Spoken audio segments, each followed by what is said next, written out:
नेताजी आप बहुत दिनों से दिल्ली में थे, कोई रणनीति बना क्या? नहीं नहीं, कोई रणनीति नहीं बना रहे थे।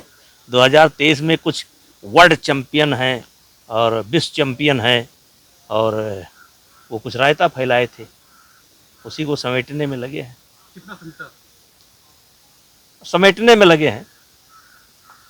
नेताजी आपका अयोध्या से बहुत लगाव रहता है, अक्सर आप जाते हैं, तो यहाँ पे जब भगवान के दान पात्र चोरी हो जा रहा है, कितना आपको गंभीर पसंद है? देखिए, अगर मैं सत्य बोल दूंगा तो बहुत परेशानी में आ जाऊंगा, क्योंकि वो बहुत बड़े लोग हैं। तो सत्य बोलने की हिम्मत अभी हमारी नहीं है, कभी समय आएगा तो बोलेंगे। सोशल मीडिया पे चल रहा है कि चंपतराय हटाए जाएंगे। ये हमारा विषय नहीं है। तो नेताजी राहुल गांधी कह रहे हैं कि हमको जो है ज्ञानेश कुमार के मैसेज आ रहे हैं, जिस डोभाल के नंबर धड़ाधड़ मैसेज आ रहे हैं, और मोदी 1 साल के बाद वो इस्तीफा दे जाएंगे।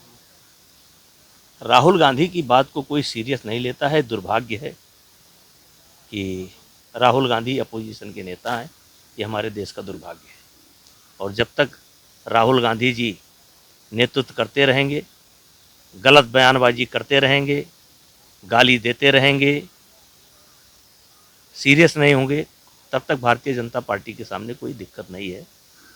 राहुल गांधी वही करते हैं जो पार्टी चाहती है। बंगाल में आपने भी कहा था कि बीजेपी की सरकार बन जाए, बीजेपी की सरकार बन गई, अब तक की जो सरकार चली, क्या लगता है आपको, क्या आपके उससे एनालिसिस किया? देखिए, 10 दिन में 20 दिन में सरकार की परफॉर्मेंस को आप नहीं देख सकते, लेकिन जिस तरीके से वहाँ भगदड़ मची है, ये भगदड़ नेताओं की भगदड़ नहीं है। लगातार आप कह सकते हैं 60 वर्ष से 70 वर्ष से कह सकते हैं आप, लगातार कांग्रेस के समय में भी कुल मिलाकर के यही माहौल रहा जो ममता जी के समय में रहा, ज्योति बसु के समय में भी यही माहौल रहा जो ममता जी के समय में रहा, भट्टाचार्य जी के समय में। यानी कि एक ऐसा पक्ष था जो लगातार दबाया गया है। और भारतीय जनता पार्टी के नेता अमित शाह बधाई के पात्र हैं कि उन्होंने पत्थर पर दूब उगाने का काम किया है, और परिणाम अपने आप में ये जो भगदड़ मची है, यही परिणाम है कि लोग कितना त्रस्त थे। जनता को छोड़ दीजिए, उनके नेता त्रस्त थे, आज वो पार्टी छोड़ करके भग रहे हैं। केंद्र की कई योजनाएं थी, हालांकि सरकार जैसे बनी वहाँ पर बीजेपी की लागू हो गई, जैसे जीराम जी देखिए वहाँ पर फिर, या आयुष्मान। देखिए, एक गोस्वामी तुलसीदास जी की एक चौपाई है, जिम दसनन मा जीव बेचारी, सुनो पवन सुत रहन हमारी। ये शायद विभीषण जी ने कहा था।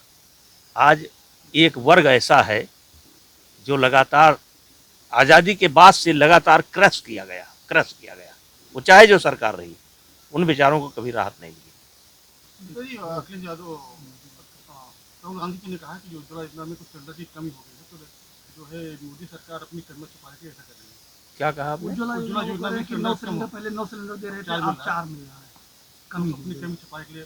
राहुल गांधी के बात को क्यों बार बार लाते हो यार?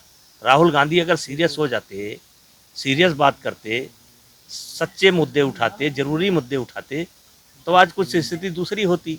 राहुल गांधी को कोई सीरियस नहीं लेता है। आखिरी सवाल है, जिस तरीके से आप लगातार युवाओं के प्रति काम करते हैं, आपके पास में विद्यालय महाविद्यालय है, लेकिन जिस तरीके से पेपर लीक हो जा रहा है, उस पर कोई कार्रवाई होती है, कुछ मुद्दा होता है तो उसकी लगातार चल रही है, क्या कहेंगे, कितना गंभीर पता है पेपर लीक का मुद्दा? देखिए, मैं एक तो तुरंत मंत्री का इस्तीफा मांगते हैं लोग। मैं बड़ी जिम्मेदारी के साथ पूछना चाहता हूं, क्या धर्मेंद्र प्रधान जी इस्तीफा दे दें तो कोई गारंटी ले सकता है कि पेपर लीक नहीं होगा?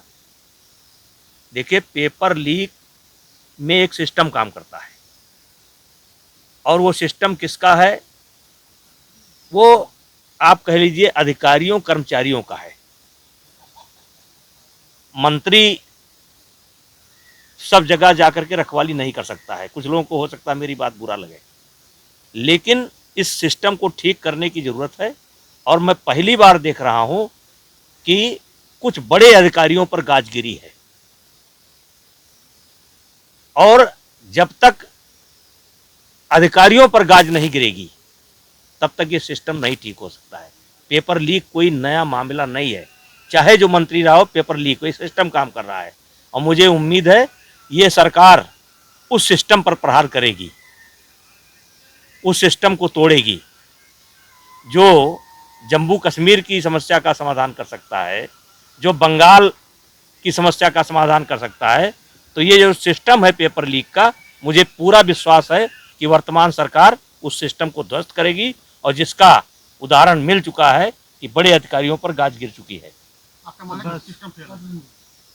बस